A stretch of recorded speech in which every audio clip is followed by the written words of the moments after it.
السلام علیکم ورحمۃ اللہ وبرکاتہ۔ محترم سامعین، جمعیت علماء بلا تفریق مذہب و ملت مہاراشٹر سیلاب متاثرین کے ساتھ ہے۔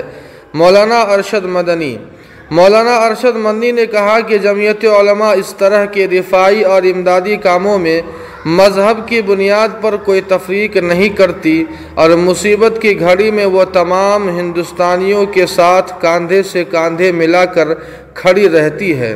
جی ہاں سامعین، آپ کو بتلا دیں کہ جمعیت علماء ہند نے مہاراشٹر میں مسلسل طوفانی بارش سے سیلاب کی تباہ کاری بھیانک شکل کے پیش نظر اپنی ٹیم کو راحت رسانی میں کوئی کسر نہ چھوڑنے کی ہدایت دی ہے۔ یہ ہدایت مہاراشٹر میں سیلاب سے آئی زبردست تباہی پر اپنے رنج و غم کا اظہار کرتے ہوئے صدر جمعیت علماء ہند مولانا ارشد مدنی نے دی ہے۔ جمعیت نے آج یہاں جاری ایک بیان میں کہا کہ اس سیلاب میں لاتعداد جانیں لقمہ اجل بن چکی ہے۔ گاؤں کے گاؤں، بستی کی بستی پانی میں ڈوب چکی ہے۔ مکانوں کے ساتھ ساتھ دیگر املاک، خاص طور پر فصلوں کو سیلاب کا پانی نگل چکا ہے۔ رتنا گیری اور رائے گڑھ کے علاوہ مہاڑ، چپلون اور اس کے مضافاتی علاقے بھی بری طرح متاثر ہے۔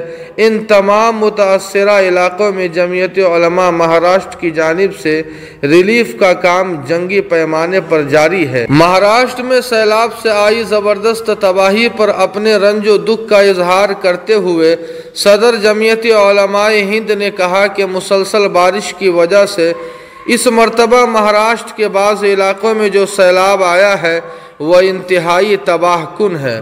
مصیبت کی اس گھڑی میں ہم سیلاب زدگان کے ساتھ ہیں اور یہ یقین دلاتے ہیں کہ جمعیت علماء ہند متاثرین کی ہر سطح پر مدد کرے گی، نیز انہیں تنہا نہیں چھوڑے گی۔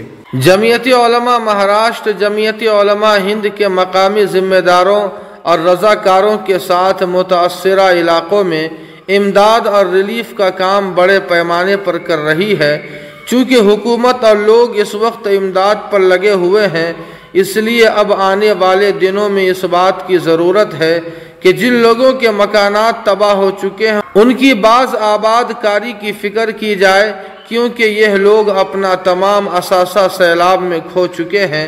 مولانا مدنی نے کہا کہ جمعیت علماء ہند ریلیف کے ساتھ ساتھ متاثرہ علاقوں میں سروے کرا کر مذہب سے اوپر اٹھ کر صرف انسانیت کی بنیاد پر باز آباد کاری کا بھی کام کرے گی انشاءاللہ، اور ریلیف کو آخری ضرورت مند تک پہنچانے کی حتی الامکان کوشش کرے گی۔ خدا کی ذات سے امید ہے کہ وہ ہمیشہ کی طرح اس وقت بھی اس خدمت کو انجام تک پہنچانے میں مدد کرے گا۔ جی ہاں سامعین، دعا فرمائے کہ اللہ پاک جمعیت علماء ہند کے کارناموں کو قبول فرمائے۔ اس خبر کے تعلق سے آپ کی کیا رائے ہے کمنٹ کر کے ہمیں ضرور بتائیں۔ ویڈیو کو لائک اور شیئر کر دیں اور قاسمی جی کے کو سبسکرائب کرنا نہ بھولیں۔ والسلام علیکم ورحمۃ اللہ۔